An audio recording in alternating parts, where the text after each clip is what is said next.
Coucou les foodies, alors aujourd'hui on va faire du waché. Donc pour commencer, on va laver nos haricots, après on va les mettre au feu, on rajoute de l'eau et on va les laisser bouillir.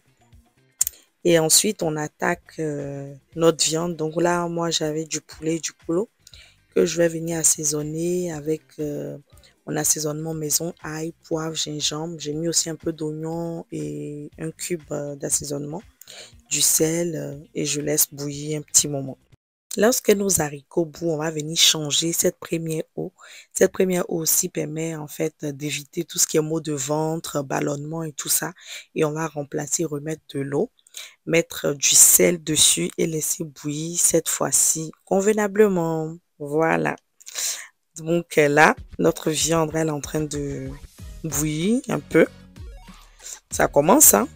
Donc là, je vais venir, j'ai découpé 4 à 5 oignons. En tout cas, la recette que je fais, il me fallait beaucoup d'oignons que je vais venir mixer directement dans mon mixeur.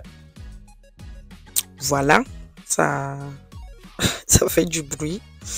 Et pour obtenir en fait une pâte. Et après ça, je vais venir prendre ma tomate concassée. Ceux qui ont de la tomate fraîche aussi, c'est pareil, hein. Donc comme c'est pas lisse, du coup, je mixe. Et j'obtiens une pâte. Après, je viens mettre de l'huile dans ma casserole. Je mets mes poulets frits. Parce que je veux que ça soit bien grillé là. Pour ma sauce tomate. Donc, je fais ça en toujours faisant attention. Hein, parce que l'huile chaude, à chaque fois, ça saute, saute, saute, saute là. Faisons attention.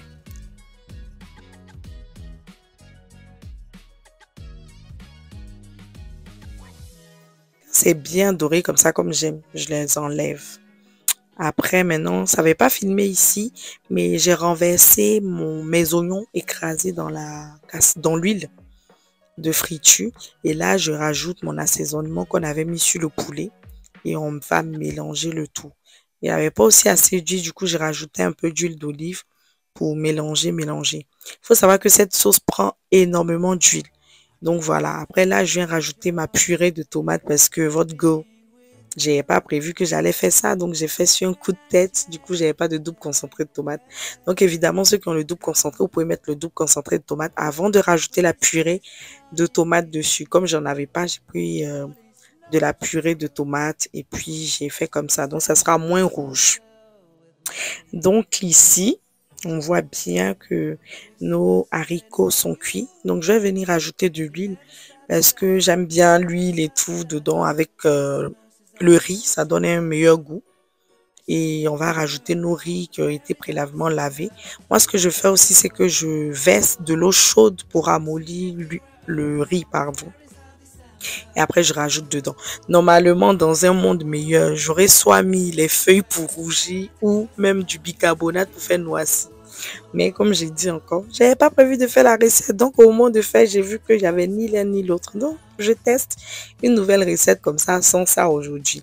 Et retour sur nos sauces tomates. Là, on va rajouter de la poudre de crevettes et de la poudre de poisson, de la sauce tomate qui a bien bouilli. Et on a vu même que ça a vraiment bien diminué et tout. Mais, et du piment ici, ah là là, c'était chaud hein, ce jour-là. Quand ça bout comme ça, franchement, je passais tout mon temps à nettoyer.